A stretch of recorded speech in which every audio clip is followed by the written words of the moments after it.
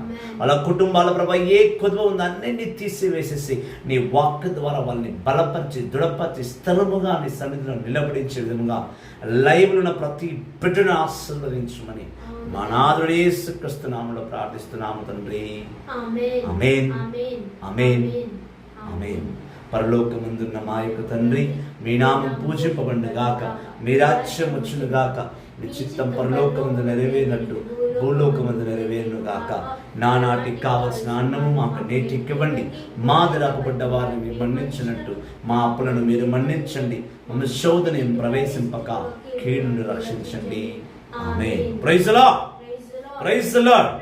Hallelujah, hallelujah, hallelujah, hallelujah, hallelujah. Praise the Lord, praise the lord.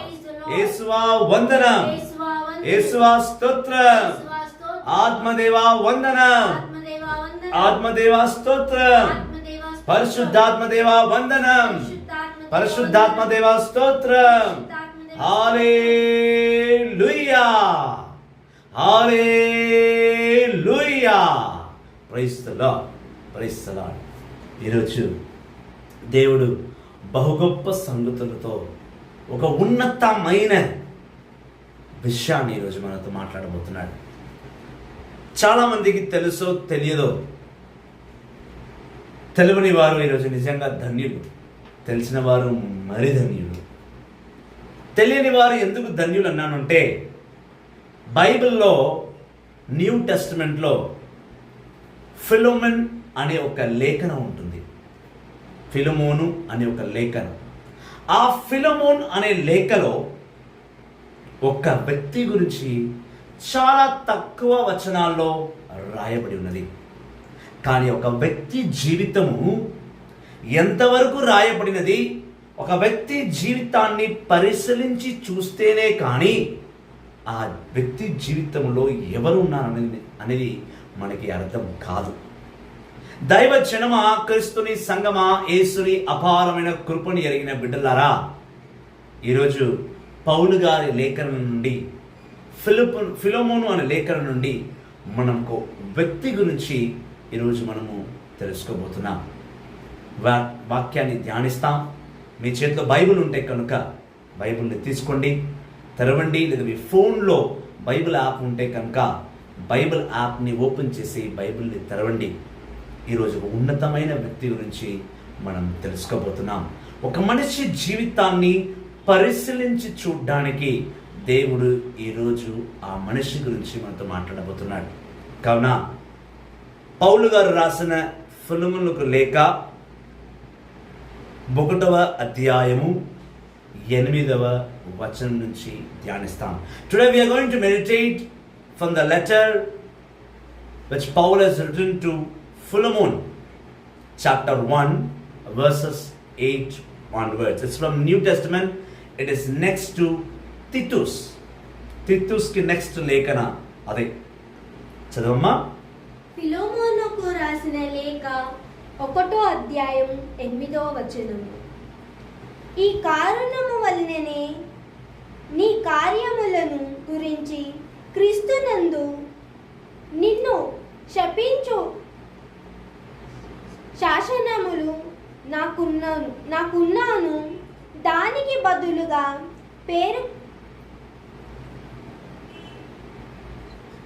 ప్రేమ కొరకై ప్రాధేయపడుచున్నాను. యేసుక్రీస్తు మన కొరకు రాయబారి, ఇప్పుడు బందీయును ఆయన పౌలు ఈ మనవి చేయుచున్నాడు. నేను చెరసాలలో ఒకేసినీయునకు తండ్రిగా మారును. ఆ బిడ్డ కొరకు నీకు ఒక మనవి చేయుచున్నాను. పూర్వము నీకు అతడు ఎట్టి ప్రయోజనము కారకునికియు కాడు, కానీ ఇప్పుడు అతడు నీకును నాకును ఉపయోగపడును. ఇప్పుడు నా హృదయం వైనంటి వంటిది. అతనిని నీ వద్దకు పంపుచున్నాను. సువార్త కొరకు చేరయందు ఉన్నప్పుడు నీకు బదులుగా నాకు సాయపడుటకు అతనిని ఇచ్చటన వద్దనే ఉంచుకోవలసి వచ్చినది. కానీ నాకు సాయము చేయు వలసినదిగా నిన్ను నిర్బంధింపను. నీకు ఇష్టము వచ్చిన ప్రకారం చేయుటయే నా అభిప్రాయము. కనుక నీకు సమ్మతము లేక నేను ఏమీ చెయ్యను. ఇది ఏలిన వారి వాక్కు. సర్వేశ్వర నీకే స్తుతి మహిమ ఘనత చెల్లింపబడునుగాక. 1 కొరింథీయులకు రాసిన లేఖ 10:31. This is the word of the Lord. Thanks be to God. All glory belongs to God. 1 Corinthians chapter 10 verse 31. Everything we do in our life, whatever we do in our life, that glorifies the Lord, that glorifies our Master, that glorifies our Rabbi, that glorifies our Father. Praise the Lord. Praise the Lord. దైవజనమా, క్రీస్తుని సంగమా, యేసుని అపారమైన కృపను ప్రేమను తెలుసుకున్న బిడ్డలారా, ఇదిగో ఈ ఫిలమోనుకి పౌలు గారు ఒక లేఖనం రాస్తున్నాడు. పునీత పౌలు గారు ఎక్కడి నుండి లేఖనం రాస్తున్నాడు, ఎక్కడి నుండి లెటర్ రాస్తున్నాడు? ఫిలమోనుకి పౌలు గారు ఒక లెటర్ రాశాడు. ఆ లెటరు అని ఎక్కడి నుంచి రాశాడు? ఆ లెటర్లో ఎవరిని ఉద్దేశించి రాశాడు? ఆ లెటర్లో ఆయన పలుకుతున్న పలుకులు ఏమి? దైవ జనమ, పౌలు గారు ఎప్పుడైతే సౌలుగా ఉండి, అపోస్తల కార్యం 9వ అధ్యాయం ప్రకారం సౌలుగా ఉన్న వ్యక్తిని, ఒక అంతకుణ్ణి పౌలుగా మార్చాడు దేవుడు. మార్చి తనని ఆయన సేవకుడుగా తయారు చేసి పెట్టుకున్నాడు. ఆయన సేవలో చేస్తున్నప్పుడు సౌలు నుండి పౌలుగా మారిన తర్వాత పౌలు వాక్యాన్ని బోధిస్తూ ఉంటే రోమా పట్టణములో పౌలుని తీసుకెళ్లి సరసాల్లో వేసేశారు. అపోస్తల కార్యము 29వ అధ్యాయం చూసినా మనం ధ్యానించవచ్చు. సరసాల్లో తోసేసిన తర్వాత పౌలు తన సేవను సరసాల నుండి కొనసాగించాడు. లేఖనాలు రాసి కొరింథీయులకు 2 లేఖనాలు, రోమియులకు, ఇబ్రియులకు, ఫిలితీయులకు, ఫిలోమోనికి, తితీస్కి, తెసలోనియులకు, కొలిషన్లకు, తిమోతికి 2 లేఖలు రాశాడు. యోహానుకు 3 లేఖలు రాశాడు. యోబుకు 1 లెటర్ రాశాడు. సరసాల్లో కూర్చొని పౌలు లెటర్స్ రాసేవాడు. చాలా మందికి గాస్పుల్ చదివేటప్పుడు కానివ్వండి, లేదా లెటర్స్ చదివేటప్పుడు saint Paul wrote the letter to so and so అన్నప్పుడు మనం ఆ మాట మీద ధ్యానించాం, మనం శ్రద్ధగా వినం మనం. అయితే ఫిలమోనుకు లెటర్ రాస్తూ ఆ లెటర్లో ఒక వ్యక్తిని ఉద్దేశించి ఆయన రాయడం జరిగింది. అందులో మనం ప్రధానంగా 8వ వచనం మళ్ళీ మీ గురించి నేను చదివిస్తాను. ఒక్కసారి ఫిలమోనుకు రాసిన లేఖ 1వ అధ్యాయం 8వ వచనం ధ్యానించమ్మా. ఈ కారణం వలననే నీ కర్తవ్యము గురించి క్రీస్తునందు నిన్ను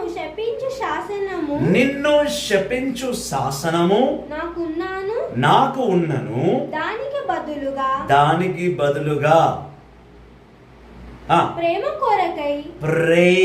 కొరకై ప్రాధేయపడుచున్నాను. పౌలు గారు లెటర్ రాస్తూ అందులో ప్రధానమైన ఒక మాట రాస్తున్నాడు.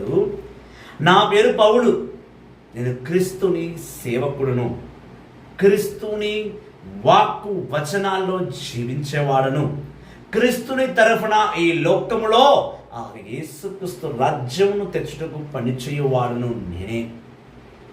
నేను ఒక సేవకుడుగా ఫిలమోన్, ఇదిగో నీ మీద నాకు అధికారం ఉన్నది, నేను నిన్ను శపించగలను, నేను నిన్ను అధికారముతో నీ మీద ఆర్డర్ వేయగలను, నేను సరసాల్లో ఉన్నాను, నువ్వు నా దగ్గరికి రా, నా దేవుడు నా సందేశం ఇచ్చాడు, వచ్చి నీ సందేశం తీసుకెళ్ళిపోమని నేను నీకు అధికారంతో నిన్ను పిలిపించగలను, ఆ సోమత నా దగ్గర ఉంది. కానీ నేను నిన్ను అలా అధికారముతో పిలువను. ఎందుచేతనగా నేను నిన్ను ఒక సాటి సేవకుడుగా ప్రేమిస్తున్నాను. సేవకుల మధ్య ప్రేమాభావం ఉండాలి. శత్రుత్వము, కోపము, క్రోధము, మోహము, ఆర్గ్యుమెంట్స్ ఇలాంటివి ఉండకూడదు. అప్పటికి పౌలు ఉన్నతమైన సేవకుడు. రోమా రాజ్యమే పౌలు మాటలకు గజగజలాడిపోయే సమయము. అతని ప్రవచనాలు విని ఎక్కడ ప్రజలు మారిపోతారనే పౌలుని సరసాల్లో తీసుకెళ్ళి పాడేశారు. అప్పటికి యెరూషలేం పట్టణంలో, యూదా పట్టణంలో, రోమా చక్రవర్తి దగ్గర, రోమా రాజ్యంలో పౌలు ప్రవచనాలనగా, పౌలు ప్రసంగాలన్నా భయపడేవారు. ఎక్కడ వీడు దీన్ని మార్చేస్తాడో, వీడి మాటల్లో ఏదో ఒక తెలియని మత్తు ఉన్నది, వీడి మాటలో సత్యం ఉంది, ఈ పౌలు నిలబడి బోధిస్తే చాలామంది మారిపోతున్నారు, బాప్తిజంలు తీసుకుంటున్నారని పౌలుని తీసుకెళ్ళి సరస్సాల్లో వేసేశారు. సరస్సాలలో వేసిన తర్వాత ఆ సరసాలలో ఈ పౌలుకి ఒక పాపి గల వ్యక్తి దొరికాడు. ఒక్కసారి ఎక్కడి నుంచి చదువమ్మా, 10వ వచనం. నేను చెరసాలలో ఒనేసిమునకు తండ్రిగా మారును. Amen. Praise the Lord, praise the Lord, hallelujah. పౌలు ఒనేమిసు అనే ఒక వ్యక్తిని ఆ జైల్లో కలుసుకుంటూ ఆ వ్యక్తి గురించి ఫిలమోనుకి లేఖనంలో రాస్తున్నాడు. ఏమనగా, ఇదిగో నేను ఉన్న సరసాల్లోనే ఒనోమోసు అనే ఒక వ్యక్తికి నేను తండ్రిగా మారి ఉన్నాను. దేవుని మహిమపరచుటకు మరొకసారి మళ్ళీ ఆ పేరుతో సహా వచనాన్ని చదవమ్మా. నేను చెరసాలలో ఒనేసిమునకు తండ్రిగా మారును. దైవ జనమా, క్రీస్తుని సంగమా, యేసుని అపారమైన బిడ్డలారా, ఒక్కటి బాగా గుర్తుపెట్టుకోండి. ఈ 2021లో అన్ని సౌకర్యాలు ఉండి, పెద్ద పెద్ద చర్చులు, పెద్ద పెద్ద సంఘాలు, పెద్ద పెద్ద ప్రార్థనా మందిరాలు ఉండి ఎవరును వాక్య పరిచర్య చేయుటకు సాహసింపచట్లేదు. There are many churches, there are many ministries, there are many chapels, we have plenty of place throughout the world, but the world and the Christians and Catholics are not interested into preaching. They are not interested to listen to the preaching. They are not interested to listen to the prophesying of God. In those days, there was no any type of qualities. There were no any type of extra qualification to a person to preach the word of God. Today we have all type of facilities. Today I am standing in one place, I am preaching throughout the world through Facebook, through this Facebook live. There are many people seeing, watching, listening. But in those days, in the days of St. Paul, there was no any Facebook live. There was no any preaching. He used to go into the streets. He used to go into the market yards. He used to go into the church place and stand there and start preaching. అప్పట్లో పౌలు గారికి ఎటువంటి సౌకర్యాలు లేవు, wifi సౌకర్యాలు లేవు, data సౌకర్యాలు లేవు, ఇలా స్మార్ట్ ఫోన్స్ లేవు, ఇలా స్మార్ట్ వీడియోస్ కెమెరాస్ లేవు. తన వాక్యాన్ని బోధించినప్పుడు, నేను ఇక్కడ నిలబడి వాక్యం బోధిస్తుంటే చాలా మంది వింటున్నారు, ఎక్కడికో వాక్యం వెళ్తుంది, నాకే తెలియదు ఎక్కడికి వెళ్తుందో, ఎంతో మంది చూస్తున్నారు. ఇప్పుడు ఇన్ని సౌకర్యాలు ఉండి కూడా ఈ ప్రపంచానికి వాక్కు అందించలేనంత అసమర్థతమైన సంఘాన్ని మనం చూస్తున్నాం, లోకాన్ని మనం చూస్తున్నాం. లోకములో వాక్కు కొదవగా ఉంది. Only due to the lack of knowledge, the lack of wisdom of God is corrupting the world. There is no word in our life. There is no any precious thoughts of God in our life. We have been corrupted by the world and the desires of the world. దైవ జనమా, క్రీస్తుని సంగమా, అప్పట్లో పౌలు తన లేఖనాల్ని సరసాల్లో జైల్లో కూర్చొని రాసుకునేవాడు. లేఖనాలన్నీ కూడా రాసి ఆ దేశాలకు తన లెటర్స్ పంపించేవాడు. పౌలు గారు జైల్లో ఉన్నప్పుడు తనకు ఒక పాపి కలుసుకుంటున్నాడు. ఆ పాపి పేరే ఒనెమీసు. ఈ వ్యక్తి ఒనెమీసు గురించి బైబిల్లో ఎక్కువగా రాయబడి లేదు, చాలా తక్కువగా, తన గురించి పూర్తిగా రాయబడే లేదు. కానీ లోతుగా వెళ్ళి చూస్తే ఒనెమీసు ఫిలోమోను దగ్గర ఒక సేవకుడుగా పనిచేసిన వాడు. చాలా కాలము నమ్మదగిన వ్యక్తిగా ఒనెమీసు ఫిలోమోను అనే వ్యక్తి దగ్గర, అనగా సేవకుడు. ఫిలోమోను కూడా ఒక దేవుని సేవకుడే, దేవుని పరిచయం చేయువాడే. అతని దగ్గర సేవకుడుగా పనిచేసేవాడు.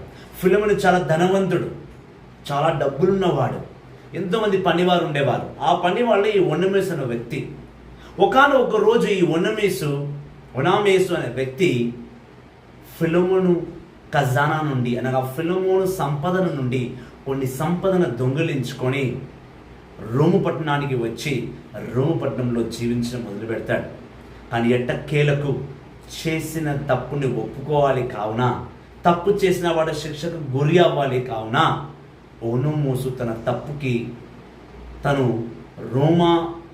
రోమ్లో ఉన్న జైల్లో బందీయుడుగా వెళ్ళిపోతాడు.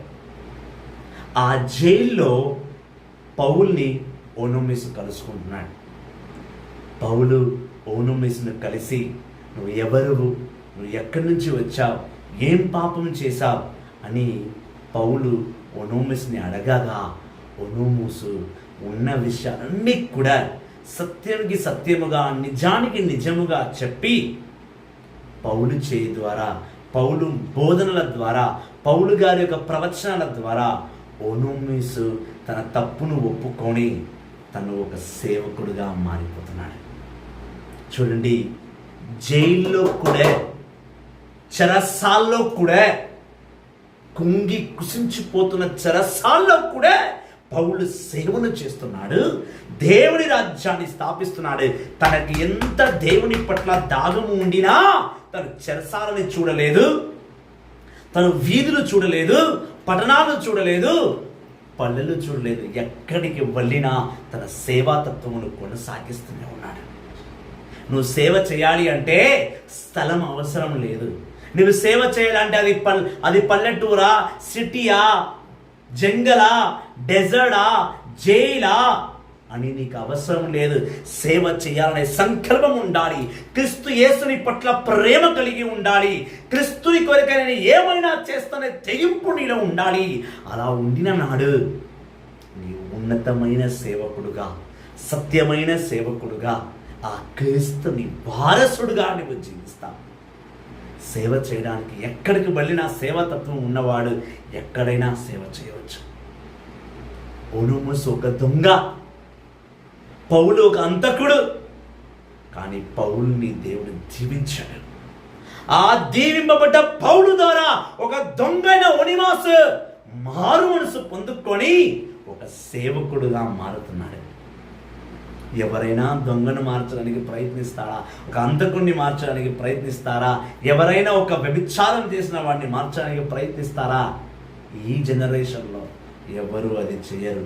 ఎవడి జీవితం వాడిది, నాకెందుకులే, నా జీవితం బాగుంటే చాలు, ఎల్లప్పుడూ నేను బాగుండాలి, నా కుటుంబం బాగుండాలి, నా ఇల్లు బాగుండాలి, నా వాళ్ళు బాగుంటే సరిపోదనుకునే స్వార్థపరమైన జీవితంలోకి మనము వెళ్ళిపోయాం. ఈరోజు అంటున్నారు corona virus corona virus wave 1, wave 2. రెండవ corona virus April 2nd week నుంచి పీక్స్లోకి వెళ్ళిపోతుంది. కరోనాకు కూడా ఒక టైం పీరియడ్ పెట్టారు. Corona virus 1, corona virus 2, corona virus 3 అట. రోగాల పాలవుతుంది ప్రపంచం. దైవ జనమా, క్రీస్తుని సంగమా, యేసుని అపారమైన కృపని ఎరిగిన బిడ్డలారా, నాది నాది నాది అనుకున్నవాడు ఎన్నటికీ ప్రభుని వద్దకు రాలేడు. మనవాళ్ళు, మనది, మన క్రైస్తవులు, మనో కథోలికలు, మన అన్య బిడ్డలు అని భావించువాడు ప్రభుని ప్రేమతత్వాన్ని పంచువాడు.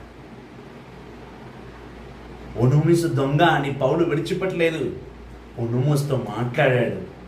ఒనోమోసును జైల్లో ఉండి మార్చి ఆ జైలు నుంచి ఒనోమోసును విడుదల చేస్తూ మళ్ళీ తిరిగి ఫిలమోనుకు లేఖను రాసి చెప్తున్నాడు, ఫిలమోన్, ఇదిగో నీ దగ్గర పని చేసిన వాడు, నీ దగ్గర దొంగతనం చేసి తప్పించుకొని పారిపోయిన వాడిని నేను సేవకుడుగా తయారు చేసి తిరిగి నీ వద్దకు నేను పంపిస్తున్నాను. చూడు, ఒనోమోస్కి ఇప్పుడు నేనే తండ్రిని.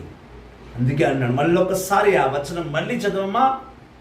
నేను చెరసాలలో ఒనేసిమునకు తండ్రిగా మారి ఉన్నాను. ఒక సేవకుడు, ఒక గొప్ప ప్రవక్త, ఒక గొప్ప అపోస్తులు, ఒక గొప్ప సెయింట్, పునీతుడు అయిన పౌలు దొంగ అయిన ఒనోమోసుకు తండ్రిగా మారుతున్నాడట. మారుతూ లేఖనంలో రాసి పంపిస్తున్నాడు, ఇదిగో నేను ఒనోమోసును తిరిగి నీ వద్దకు నేను పంపిస్తున్నాను. నేను నీ వద్దకు వచ్చి నీ పట్టణంలో సేవ చేయట్లేదు, లేదా నీవు వచ్చి నా దగ్గర సేవ చేయట్లేదు, బాధపడకు ఫిలోమెను. దేవుడు నీవు లేని పక్షాన నీ దగ్గర పనిచేసి నీ దగ్గర దొంగతనం చేసిన ఒక పాపిని నాకు సేవకుడుగా బహుమతిగా ఇచ్చాడు. తను నేను మార్చి తిరిగి నీ దగ్గర పంపిస్తున్నా. తనని తిరిగి నువ్వు పనిలో పెట్టుకో. నీ సేవకుల గుంపులో ఈ దొంగ అయిన ఒనోమోసుని కూడా నువ్వు చేర్చుకో. ఇప్పుడు అతను దొంగ కాదు, నా కుమారుడు అని అంటున్నాడు. పౌలుకి ఒనోమోసుకి సంబంధమే లేదు, కానీ సేవ వాళ్ళిద్దరిని కలిపింది.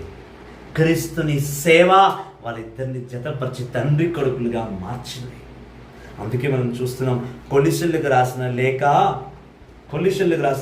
4వ అధ్యాయము 7, 8, 9 వచనాలు చూస్తాం.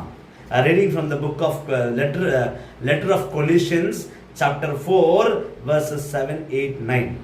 కొలిషీయులకు రాసిన లేఖ 4వ అధ్యాయము 7వ వచనము. ప్రియ సోదరుడను నమ్మకమైన పరిచర్యకుడు ప్రభు కార్యమందు తోడి స్నేహితుడైన తితుకు మీకు నన్ను గురించిన అన్ని వార్తలను తెలుపును. ఇందుకొరకే మేము అందరమును ఎటులో ఉన్నామనియు మీకు వివరించి మీ హృదయములను ప్రోత్సహింపవచ్చుటకు కొరకే నేను అతనిని మీ వద్దకు పంపుచున్నాను. అతనితో పాటు మీ బృందమునకు చెందిన విశ్వాసుడైన ప్రియతమ సోదరుడు ఒనేసిము కూడా వచ్చును. ఇచ్చట జరుగుచున్న వాని అన్నిటినీ వారు మీకు చెప్పగలరు. Praise the lord. పౌలు గారు లేఖనాలు రాస్తూ టైక్రస్ అనే వ్యక్తితో పాటు ఒనోమోసును కూడా, ప్రియతమైన ఒనోమోసును కూడా మీ సేవా బృందంలో, మీ గ్రూప్లో, మీ స్పిరిచువల్ ప్రేయర్ గ్రూప్లో కలుపుకొని తనని కూడా నువ్వు సేవకు కొని తీసుకుపోమని కొలిషన్లో కూడా ఒనోమోసు గురించి రాశారు. మనం బైబిల్లో ఫిలోమెన్ ఏదో ఒక లెటర్గా, ఒకటే అధ్యాయం కదా, ఏం చదువుతాంలే అని తిప్పేస్తాం. ఫిలోమెన్ అంటే ఆ బైబిల్లో ఒక చిన్న లెటర్ అది అని కొట్టిబారేస్తారు చాలామంది. చూడండి, ఆ ఒక్క లెటర్లో, ఆ ఒక్క అధ్యాయంలో ఒక్క వ్యక్తి గురించే రాయబడి ఉన్నది. ఒనోమోసును ఒక దొంగ గురించి రాయబడి ఉన్నది. ఒనోమోసు ఎలా జీవితంలో మారాడు, తిరిగి దేవుని వద్దకు ఎలా వచ్చాడు అని రాయబడి ఉన్నది. ఏది కూడా బైబిల్లో ఉన్న ఒక్క వచనం కూడా నువ్వు విడిచిపెట్టలేవు. ఆ ఒక్క వచనంలో కూడా దేవుని గురించి చాలా స్పష్టంగా రాయబడి ఉన్నది.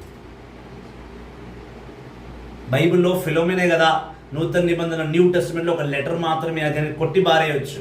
కానీ ఒక్క చాప్టర్, అందులో ఫిలోమెన్కు రాసిన లేఖలో ఒక చాప్టర్లో ఒక వ్యక్తి జీవితం గురించి చాలా స్పష్టంగా రాయబడి ఉన్నది.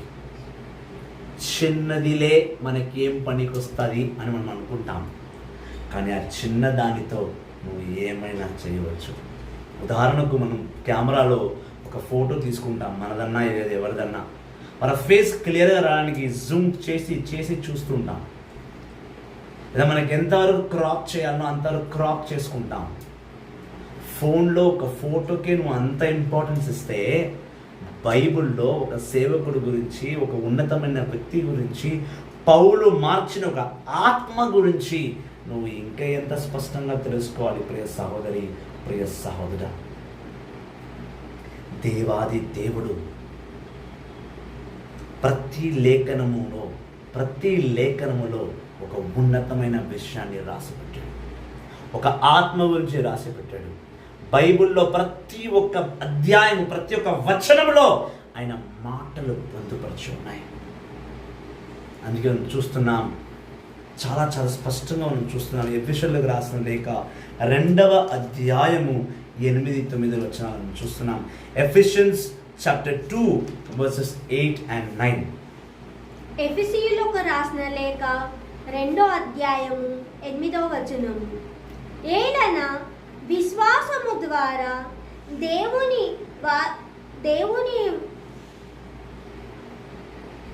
వారములమనే మీరు రక్షింపబడితిరి. అది మీ స్వయము పురుషులు కాదు, దేవుని వరమే. అది మీరు చేసిన కృషికి ఫలితము కాదు. కనుక మీరు గొప్పలు చెప్పుకొనుటకు ఇక ఏమీను లేదు. ఆమేన్, ప్రైజ్ ది లార్డ్. చూడండి, పదే పౌలు గారు ఎఫెసీయులకు రాసిన లేఖలో సేవకుల్ని ఉద్దేశించి, ప్రవక్తలను ఉద్దేశించి మాట్లాడుతూ ఏమంటున్నాడు? నీవు ఈ రోజు రక్షింపబడ్డావు అంటే, నీవు ఈ రోజు దేవుని కృపలో జీవిస్తున్నావు అంటే, ఈరోజు దేవుని మహిమలో ఎదుగుతున్నావు అంటే, దేవుని సత్యాల్లో, ఆయన మార్గంలో, ఆయన మర్మాల్లో నువ్వు జీవిస్తున్నావంటే అది నీ స్వయం కృషి కాదు. నేనేదో నా తెలివితేటలతో నేను పైకి వచ్చేసాను, నా తెలివితేటలతో నేను పైకి వచ్చేసి ఇంకా నేను పెద్ద ప్రవక్తను అయిపోయాను, పెద్ద సేవకుడిని అయిపోయాను, నేను లైఫ్ డెడికేట్ చేసిన దేవునికి అని వెర్రవీగకు. నీదంటూ నీ దగ్గర ఏమీ లేదు బిడ్డా. సమస్తము సర్వము దేవునిదే. నీ ఎదుగుదల దేవుని చేతిలో ఉంది, నీ జ్ఞానం దేవుని చేతిలో ఉంది, నీ సత్యమైన జీవితం దేవుని చేతిలో ఉంది, నీ సిరి సంపద దేవుని చేతిలో ఉంది, నీ మారు మనసు దేవుని చేతిలో ఉంది, నీ అనారోగ్యం దేవుని చేతిలో ఉంది, నీ ఆరోగ్యం దేవుని చేతిలో ఉంది, నీ సంతోషం, దుఃఖము, ఆనందము, సత్యము, జీవము, చివరికి నీ మరణము కూడా ఆయన చేతిలోనే ఉంది. అని అదే అంటున్నాడు, నీకు నువ్వు ఏదో చేసావని విర్రవీగిపోకు. నీ శరీరం ఓనమైనా అది నేను చేయించినదే. నీ ఆత్మ బలపరిచినా నేను బలపరిచాను కాబట్టి అది బలపడ్డది. నీవు చేసినది ఏమీ లేదు. నువ్వు దేవుని మీద ఏమీ ఉపకారం చేయట్లేదు. దేవుడి మీద నువ్వు అయ్యో నేను సేవ చేస్తున్నాను, నేను దేవునికి ఈ లైఫ్ ఉన్న ఒక్క లైఫ్ నేను దేవునికి ఇచ్చేసిన అని గొప్పలు చెప్పుకోకు. నువ్వు పుట్టిందే ఆయన మహిమపరచుటకు, నువ్వు పుట్టిందే ఆయన సేవకు, నువ్వు పుట్టిందే రాజ్యంలో పనిచేయటకు. ఈ లోకములో క్రీస్తుని మహిమను, ఆ యెహోవా తండ్రి రాజ్యాన్ని తెచ్చుటకే నువ్వు పుట్టి ఉన్నావు. అది నువ్వు మర్చిపోయి ఏదో వెర్రవీగుతున్నావు. నేను ఇంత సంపాదించినా, నేను అంత సంపాదించినా, నేను ఇలా దోచుకున్నా, నేను అలా తిన్నా, అలా పడుకున్నా. వెర్రివాడా, పిచ్చివాడా, నీ జీవితం నీ చేతిలో లేదు. నీ జీవితం దేవుని చేతిలో ఉన్నది. సిరా గ్రంథం 10వ అధ్యాయం 5వ వచనం అంటుంది, నీవు కష్టపడ్డమే నీ వంతు, ప్రతిఫలము ప్రభుని హస్తములో ఉన్నది. ఆయన ఇస్తాడు ఏమి కావాలో. నువ్వు కాలు తీసుకోవాల్సిందే. నువ్వు చేసింది ఏమి లేదు, నువ్వు ఒరగబెట్టింది ఏమి లేదు. ఈ ప్రపంచంలో పుట్టడం ఆయన వంతు, నేను నడిపించడం ఆయన వంతు, నేను సేవలు నడిపించడం కూడా ఆయన వంతే. నువ్వు నడవాలి, అది మాత్రం నువ్వు చెయ్యాలి. Praise the Lord. అదే పౌలు గారు అపోస్తుల్లో చాలా మంచి మాట చెప్తున్నారు. అపోస్తులు 26వ అధ్యాయము మనం 24వ వచనం చూస్తున్నాం. Acts of apostles chapter 26 verses 24 onwards. అపొస్తలులకు కొరింథీయులకు రాసిన లేఖ 26వ అధ్యాయము 24వ వచనము. ఈ విధముగా పౌలు తన తరపున వాదించుచుండగా పెసేత పౌలు, నీవు వట్టి పిచ్చివాడవు, నీవు చేర్చుకొని నా గొప్ప విద్యయే నిన్ను పిచ్చివానిగా చేయుచున్నది. హల్లెలూయా, ప్రైజ్ ద లార్డ్. ఆ మాట ఎంత స్పష్టంగా ఉందో చూడండి. పౌలు ప్రభులో పిచ్చివాడైపోయాడు. ఎప్పుడు చూసినా సేవ, ఎప్పుడు చూసినా వాక్యాలు, ఎప్పుడు చూసినా వచనాలు, ఎప్పుడు చూసినా ఆరాధన. ఇది చూసి ఎప్పుడైతే పౌలుని తీసుకెళ్లి సరసాల్లో వేయక ముందుకు ఫెతిసేసు అనే గవర్నర్ ముందు నిలబెట్టించినప్పుడు ఆ ఫెతిసేసు పౌలుని చూసి అన్నాడు, పౌల్, ఈరోజు నీ గురించి నువ్వు వాదించుకుంటున్నావు, ఏవేవో మాట్లాడుతున్నావు, నువ్వు పిచ్చివాడిగా మారిపోయావయ్యా. నువ్వు ఎంత పిచ్చివాడివంటే నువ్వు నేర్చుకునే దానిలో నువ్వు ఇంత నిఘ్నమైపోయావు, ఇంత లోతుగా వెళ్ళిపోయావంటే నువ్వు ఏం మాట్లాడుతున్నావు నీకే అర్థమవుతుందా వెర్రివాడా అని పౌల్ని అంటున్నాడు ఫెతిసేసు. రోమన్ గవర్నర్ పౌల్ని అంటున్నాడు, పౌల్, నువ్వు ఎక్కువ ఆలోచిస్తున్నావు, నువ్వు ఎక్కువ వాక్యాలు చదివేసినావు, ఎక్కువ బైబిల్ చదివేసినావు, ఎక్కువ యేసు గురించి తెలుసుకున్నావు కదా, అందుకే నువ్వు పిచ్చోని అయిపోయావు. మనం చూస్తుంటాం చాలామంది, కొంచెం తల్లిదండ్రులు అంటారు, డిగ్రీ వరకే చదువుకో, అంతకన్నా ఎక్కువ చదువుకో, ఎక్కువ చదువుకుంటే పిచ్చివాడిని అయిపోతావు, నువ్వు చదివి పిచ్చోడు అయిపోతాడే వాడు, అంత ఎక్కువ చదివించకు, చాలు ఒక డిగ్రీ చదువుకుంటే చాలు, ఒక జాబ్ వచ్చి నెలకు 10-12 వేలు వస్తే ఇంకా పూట గడుస్తే చాలులే, ఎక్కువ చదివించకు. ఎక్కువ చదువుకుంటే పిచ్చివారు అయిపోతారంట. పౌల్ను కూడా ఇలాగే ఫెతిసేసు ఏమన్నాడు, ఏ పౌల్, నువ్వు ఏదేదో వాగుతున్నావు, ఏమేమో నీ గురించి నువ్వు గొప్పలు చెప్పుకుంటున్నావు, నీ గురించి నీ దేవుడు ఏమో చేశాడు అరుస్తున్నావే, నువ్వు చేసింది ఏం లేదు బాబు, ఇక్కడ నువ్వు పిచ్చివాడవు, నువ్వు నీ దేవుడి గురించి ఎక్కువ ఆలోచించి పిచ్చోని అయిపోయినావు అంటాడంట. దానికి పౌలు ప్రతి ఉత్తరంగా ఏమిచ్చాడు సమాధానమమ్మా? అపోస్తుల కార్యము 26వ అధ్యాయము 25వ వచనంలో పౌలు ఏమి సమాధానం ఇచ్చాడు చూడండి. పిచ్చివానిగా చేయుచున్నది అది బిగ్గరగా అరచెను. అందుకు పౌలు ఘనమైన పెరసుత, నేను పిచ్చివాడను కాను, నేను చెప్పుచున్న మాటలు యథార్థములు, రాజుకు ఈ సంగతులు తెలియను గనుక నేను ధైర్యముగా మాట్లాడుచున్నాను, వాటిలో ఒకటి అతని నుండి దాచబడలేదు. ఆమేన్. పౌలు అంటున్నాడు, ఓ ఫెతిసేసు, నేను పిచ్చివాడిని కానయ్యా, నేను చెప్తున్నవన్నీ సత్యాలు. అందుకే నీ రాజు అయిన ఆయన పేరేంటమ్మా ఇంగ్లీష్లో, ద కింగ్ అగిరా పెసోతా అని నీ రాజుకు తెలుసు నేను ఏమి సత్యం మాట్లాడుతున్నానో, ఎంత ధైర్యంగా మాట్లాడుతున్నానో అతనికి తెలుసు.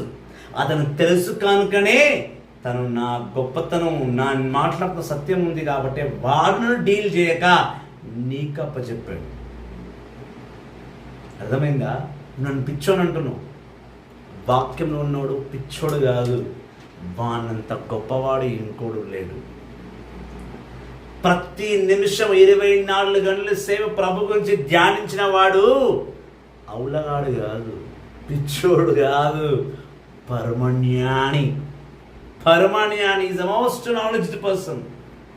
ఈ ప్రపంచం అన్ని పిచ్చోని పిలుస్తుంది. ఎందుకనంటే పిచ్చోనికి పుచ్చ పండిస్తే ఉచ్చకుండా కూర్చొని తిననంట. సామెత తెలంగాణ భాషలో చాలా ఘాటుగా ఉంటుంది, కానీ సత్యం. పిచ్చోనికి పుచ్చపండు ఇస్తే ఆడు ఎక్కడ తిన్నా నాకు అర్థం కాక ఉచ్చకుండిలో కూర్చొని తిననంట.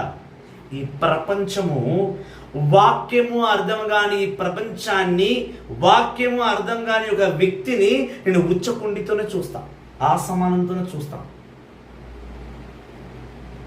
దేవుడు అలా కూడా చూడొద్దంటున్నాడు, వాడిని ఆత్మరిక బిడ్డగా చూడమంటున్నాడు. కానీ ఎంత చెప్పినా వినకుండా నా జీవితం నా ఇష్టం నేను ఏమైనా చేస్తా అనేవాడు ఉచ్చకుండి.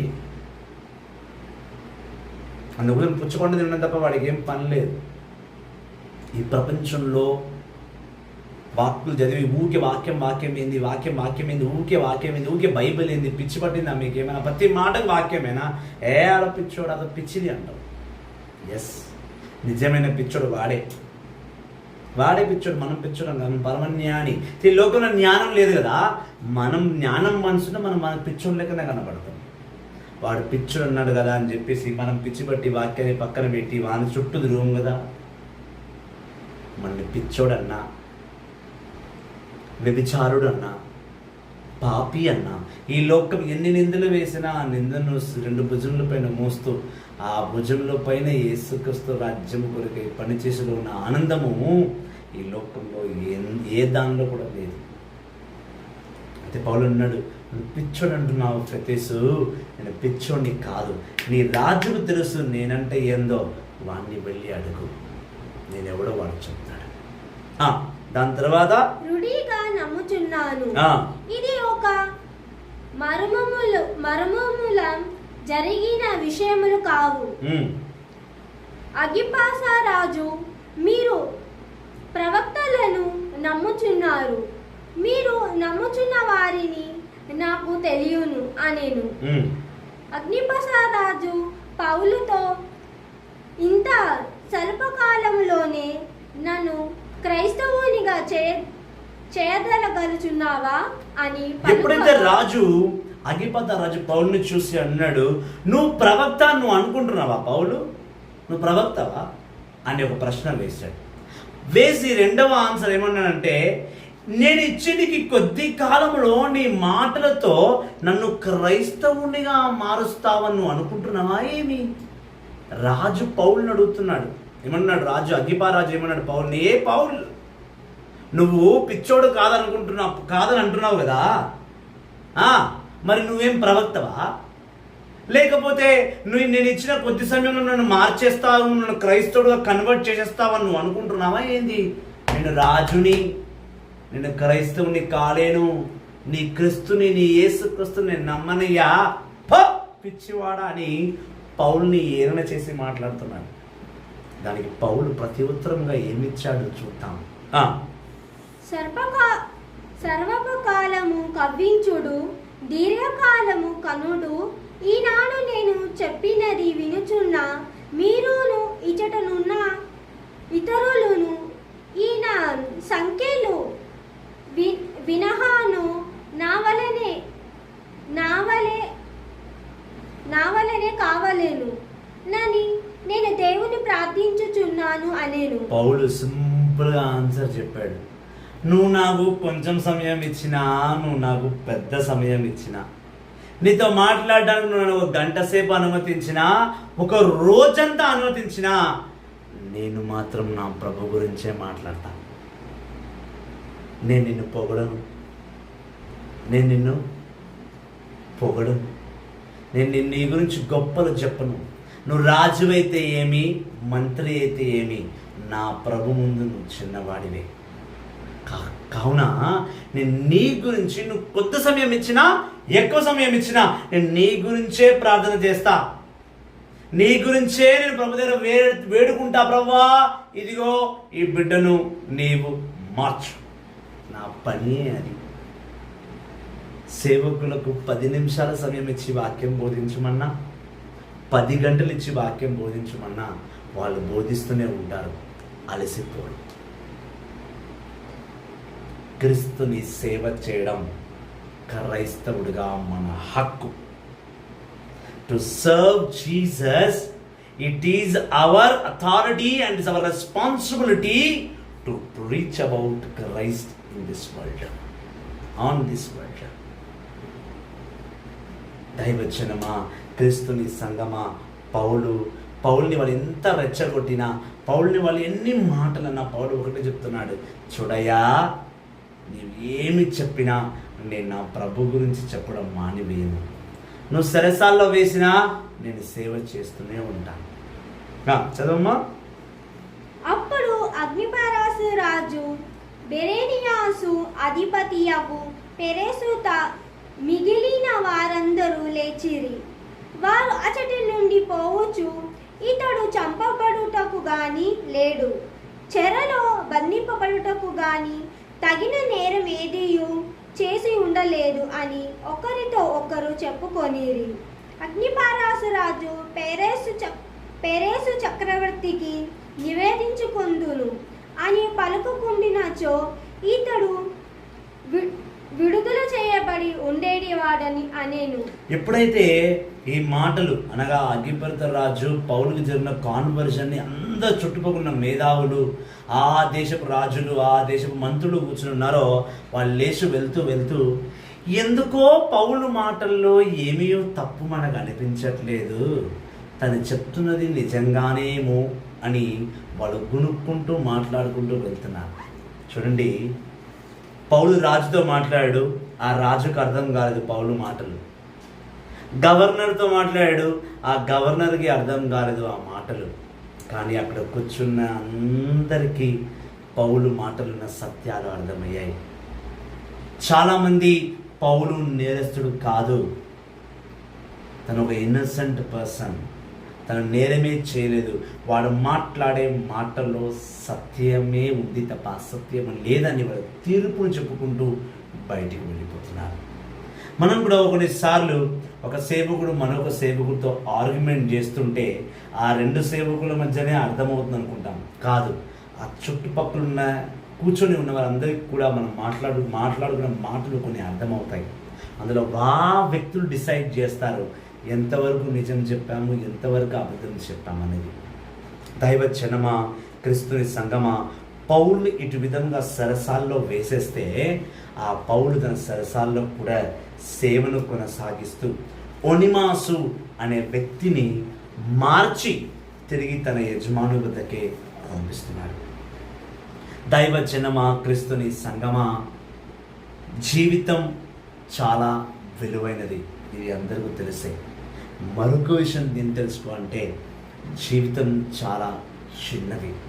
ఆ చిన్న జీవితంలో పెద్ద కార్యాలు, ప్రభుని కార్యాలు, ప్రభుని రాజ్యము, ప్రభుని సత్యము, ప్రభుని వాక్కును బోధించి ప్రభుని సేవకుడుగా మనం మరణించాలి.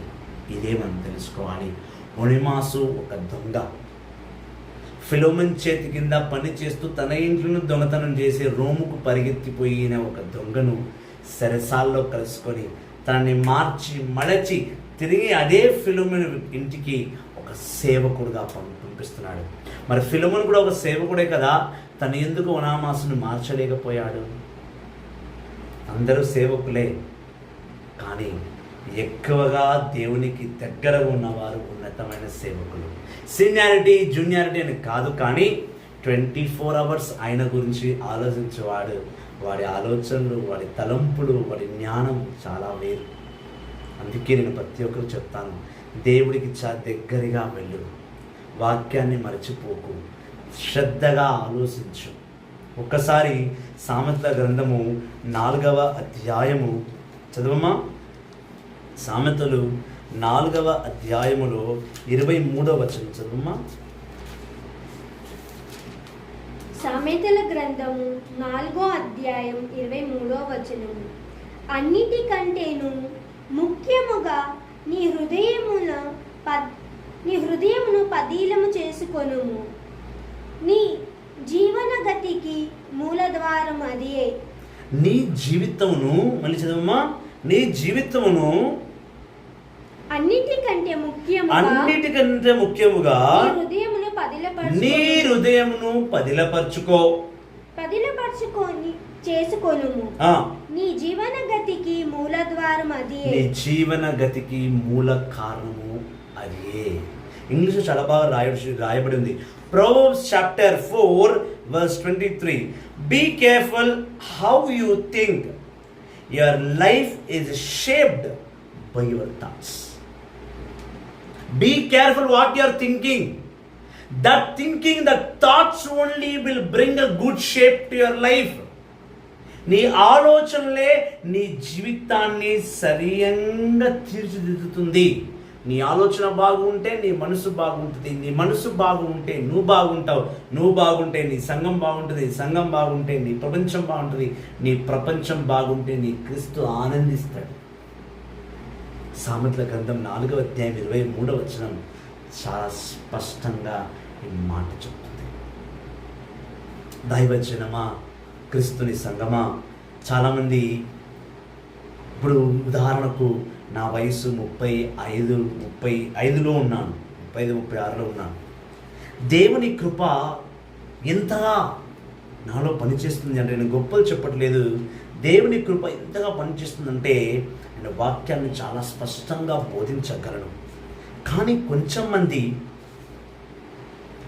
వాళ్ళ జీవితంలో ఎంత ఉన్నతమైన వయసు వచ్చినా ఇంకా వాక్యమే తెలియకుండా ఉన్నారు. నేను ఏ అధ్యాయం చెప్పబోతున్నాను, ఏ పుస్తకం చెప్పబోతున్నాను సిస్టర్? యోబు గ్రంథము చూస్తాం. మీ సేవకు ఇది పరీక్ష.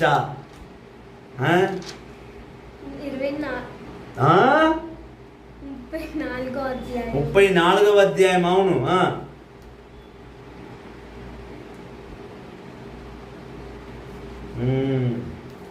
చదవండి సిస్టర్.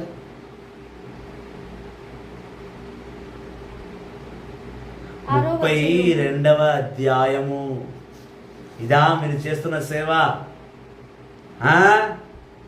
ఏ లోకంలో ఉన్నారు? యోబు గ్రంథం 32వ అధ్యాయము 7-8 చదవండి. పెద్దవారులే మాట్లాడవలయునని, వృద్ధులే విజ్ఞాన వాక్కులు పలకవలయునని నేను భావించి తిని, కానీ మహోన్నతుని ఆత్మయే నరులలో నేల్కొని ఉండి వారికి విజ్ఞానం మసుకునని నేను ఇప్పుడు గ్రహించి తిని. వృద్ధులైనంత మాత్రమున విజ్ఞానం అలవాటు పడదా? హల్లెలూయా. యోబు జీవితంలో ఒక ఉన్నతమైన వ్యక్తి ఎలాయు వచ్చి, యోబు తన 3 స్నేహితులు మాట్లాడుతూ ఉంటే ఎలాయు వచ్చి ఒక విషయం చెప్తున్నాడు. ఏమన్నాడు? ఇప్పుడు దాకా మీరు 3 ఈ లోక సంబంధమైన బిడ్డలు మీరు మాట్లాడుతుంటే నేను వింటున్నా. మీ మాటలు విన్న తర్వాత నాకు అర్థమైంది ఏంటంటే, మీ 3కి తెలివి లేదు. యోబుకు తెలియలేదు, ఏమో 3 స్నేహితులకు తెలివి లేదు. మీరు వయసులో పెద్దవారు, మీకు 60-70 సంవత్సరాలు వచ్చింది, మీరు బుద్ధిగా మాటలు మాట్లాడతారేమో అని నేను అప్పటి నుంచి వింటున్నాను. కానీ మీకు బుద్ధిగా మాటలు ఏమో రాలేదు. కావున 9వ వచనం అంటున్నాడు, వయసు మీద పడితే సరిపోదు నాయనా, నేను 60 సంవత్సరాలు వచ్చేసిన, నేను షష్ఠి పూర్తి చేసుకుంటా, నాకు 70 సంవత్సరాలు వచ్చింది, నేను చూడండి ప్రపంచమా, నేను చూడండి దేశమా, నేను చూడండి మనుషులా అని విర్రవీగుతున్న ఓ నా అజ్ఞానము వయసు మళ్ళిన ముసలి వ్యక్తులారా, సత్యమైన వాక్కు లేకపోతే నీ వయసు ఎందుకు పనికిరాదు. నీకు 60 వస్తే ఏమి, 40 వస్తే ఏమి, 70 వస్తే ఏమి, షష్ఠి పూర్తి చేసుకుని సస్తావే తప్ప క్రిస్తునిలో ఎప్పుడు జీవిస్తావు? అదే యోబు గ్రంథము 32వ అధ్యాయము 9లో అన్నాడు, నెత్తి మీద 60 పడ్డంత మాత్రాన, మన వీపుకి 70 వచ్చినంత మాత్రాన నేను జ్ఞాని అనుకుంటే సరిపోదు. నీ వయసు దేనికి పనికి రాదు.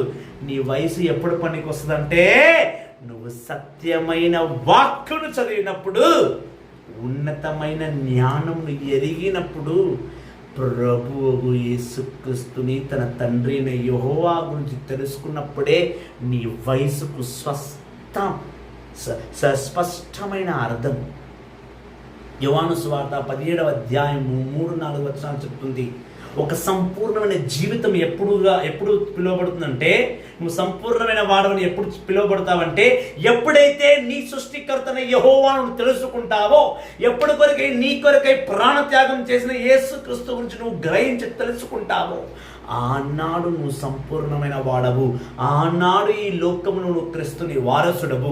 ఆనాడు నువ్వు సంపూర్ణమైన క్రైస్తవుడవు, కథోలికుడవు, యేసుని విశ్వాసివి. అందుకే ప్రభుని తెలుసుకోవాలి.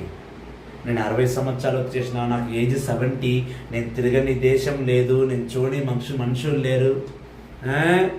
ఒక తాగుబోతు వ్యక్తి తాగుతూ అంటున్నాడు, ఈ బ్రాండ్ నేను 50 సంవత్సరాల నుంచి తాగుతున్నా. ఈ బ్రాండ్ అంటే నాకు చాలా బాగా తెలుసు. ఏ బ్రాండు? ఈ బ్రాండ్. ఇట్లా పోసుకున్నామో లేదో పొద్దున మళ్ళీ వెళ్ళిపోవాలి, ఇన్ అవుట్. ఆ బ్రాండ్ గురించి స్టడీ చేశాడు ఆయన. తన జీవితమే యేసుక్రీస్తుని బ్రాండ్తో ముద్ర వేయబడ్డదనే విషయం తనకు తెలియలేదు. 70 సంవత్సరాలను ఏం చేశావు అంటే ఎట్లా పెళ్లి చేయాలని నేర్చుకున్నా, ఆడపిల్లకి ఏ కార్యాలు చేయాలో నేర్చుకున్నా, మనవరాల్ని చూసేసినా అన్నీ అయిపోయింది. ఒక కాలు సమాధిలో, ఒక కాలు ఇంట్లో పెట్టినా ఎప్పుడు దేవుని పెంచుకుంటే అప్పుడు వెళ్ళిపోవాలి. అందుకే ఎలాగో అంటున్నాడు యోబు గ్రంథంలో 32వ అధ్యాయం 9వ వచనం అన్నాడు, వయసు మీద పడితే పెద్దగా ఉపయోగం ఏమీ లేదు. శరీరము లావుగా ఉందా, సన్నగా ఉన్నవా, తెల్లగా ఉన్నవా, నల్లగా ఉన్నవా అవసరం లేదు. ఆ శరీరంలో నీ జీవితంలో కాస్తంత దేవుని గురించి అవగాహన ఉందా లేదా నువ్వు తెలుసుకోవాలి. దైవజనమా, నాకు 60 వచ్చింది, 70 వచ్చింది, 80 వచ్చింది అంటే వస్తూనే ఉంటుంది దాని పని రావడం. వయసు వచ్చింది కానీ వికర్షణ రాలేదు మనిషికి. దేవుని పట్ల భయము, భక్తి, గౌరవము, మర్యాద, విధేయత, దేవునికి లోబడే జీవిత తత్వము నీలో లేనప్పుడు ఆ జీవితమే కాదు. కావున క్రీస్తుని ప్రేమించే బిడ్డలారా, ఒనామాసు ఒక దొంగవాడు. సరసాల్లో ఉన్న పౌలు ఒనామాసుని మార్చాడు. పౌలు జీవితం చాలా చిన్నది, కానీ ఆ జీవితం వల్ల ప్రభుని గురించి జీవించాడు. ఒనామాసు ఒక యవ్వనస్తుడు, ఒక దొంగతనం చేసి సరసాల్లోకి వస్తే దొంగగా ఉన్న అతన్ని మార్చి తిరిగి అదే యజమాని దగ్గరికి పంపిస్తున్నాడు పౌలు. బైబిల్లో ఇలాంటి ఎన్నో గొప్ప వ్యక్తులు దాయబడి ఉన్నారు. వాళ్ళ గురించి మన వాళ్ళు ప్రసంగించరు. ఎప్పుడు చూసినా అదే పాత పచ్చడి అన్నట్టు అదే పాతవే చెప్తున్నారు. చదువుతూనే కదా కొత్తది రావడానికి, చదవట్లేదు ఎందుకు? 4 పుస్తకాలు చదివిన, సువార్తలు చదువుకున్నాం లేదు చాలు. యేసుక్రీస్తు ఎవరంటే ఆ మత్తయి, మార్కు, లూకా, యోహాను చదివితే యేసుక్రీస్తు గురించి తెలుసుకున్నాం, సరిపోయింది కదా. కాదు జీవితం, అది కాదు జీవితం. క్రీస్తుని ప్రేమలో, క్రీస్తుని సత్యాల్లో, తన తండ్రిని యెహోవా నేను సృష్టించి లోకాల్లో పంపించిన యెహోవా తండ్రి గురించి తెలుసుకోవడమే ఉన్నతమైన జీవితం. ఎట్టి పాపినైనా మార్చే శక్తి వాక్కుకున్నది. ఈ వాక్కు చదివే వయస్సు, ఆ అనుభవము వృద్ధమైనది. చివరిగా ముగిస్తూ నా ఒక స్టేట్మెంట్ నేను చెప్పబోతున్నాను. మనం చాలామంది చూస్తూ ఉంటాం, మన ఇంట్లో వయసులో పెద్దవారు ఉంటే వాళ్ళ కాలు మొక్కుతారు. పెద్దవాళ్ళు వాళ్ళ కాలు మొక్కు, వాళ్ళ ఆశీర్వాదం తీసుకోవాలి. వృద్ధమైంది ఆ ఆశీర్వాదం. నాకు తెలుసు ఎందుకు వృద్ధమైందంటే, కాలు మొక్కితే ఏం కావాలి? ఆశీర్వాదం రావాలి. ఏం ఆశీర్వాదిస్తాడు? ఎవరు ఆశీర్వదించే అర్హత ఉంది? ఎవరైతే ప్రభులో ఉన్నాడో వాడికి ఆశీర్వదించే అర్హత ఉంది. నేను గంపడి పిల్లల్ని అన్నా, నాకు గంపడి పిల్లల్ని కానీ ఎక్స్పీరియన్స్ ఉంది కాబట్టి నువ్వు కూడా గంపడి పిల్లల్ని గాను, ఇది కూడా ఒక ఆశీర్వాదమేనా?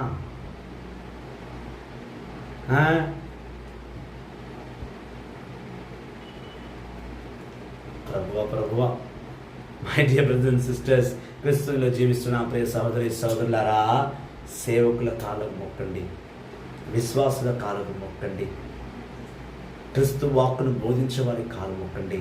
వాళ్ళ శరీరంలో జ్ఞానం ఉంది, వాళ్ళ పరిశుద్ధ ఆత్మ ఉంది. దేవుడు వాళ్ళ పట్ల జీవిస్తున్నాడు, దేవుడు వాళ్ళ ద్వారా దీవిస్తాడు. అంతేగాని 12 మంది పిల్లల్ని అన్నది ఆమె కాలు మొక్కు. ఈయన జీవితంలో చాలా కష్టపడ్డాడు, దుబాయ్ పోయి వచ్చిండు, కష్టపడి పిల్లల్ని పెంచి ఆయన కాలు మొక్కు. ఏమొస్తుంది? ఆయన కష్టం నీకు ఇస్తాడా? ఇప్పుడు అర్హత ఉండాలి దేనికైనా. పౌలుకి అర్హత ఉండింది, అధికారం ఉండింది. అందుకే ఒనామస్ని మార్చాడు, తిరిగి తన యజమాని దగ్గరికి పంపించాడు. పోగొట్టుకున్న చోటనే నిలబడించాడు తిరిగి తనని. ఏ స్థలంలో దొంగగానే ముద్ర తెచ్చుకున్నాడో అదే స్థలంలో సేవకుడు అని నిలబడించే గొప్ప శక్తి పౌలు వాక్యానికి, సత్యానికి ఉండింది. కావున దైవజనమా, ఈరోజు యథావిధిగా మీ ముందు దేవుని వాక్కును ప్రకటిస్తూనే ఉంటాం, ఇంకా వెనకాడేది లేదు. ప్రభుని కృపను బట్టి ప్రతిరోజు 5 గంటలకి లైవ్ వస్తూనే ఉంటాం. మా వాళ్ళు కూడా, మా టీం మెంబర్స్ కూడా మళ్ళీ స్టార్ట్ చేస్తారు. యథావిధిగా లైవ్స్ ఉంటాయి. ప్రభుని ఇలా ఎన్నో సత్యాలు తెలుసుకొని సత్యమైన మార్గంలో జీవించును కాక. Thank you very much. God bless you all. See you tomorrow at 5 o'clock.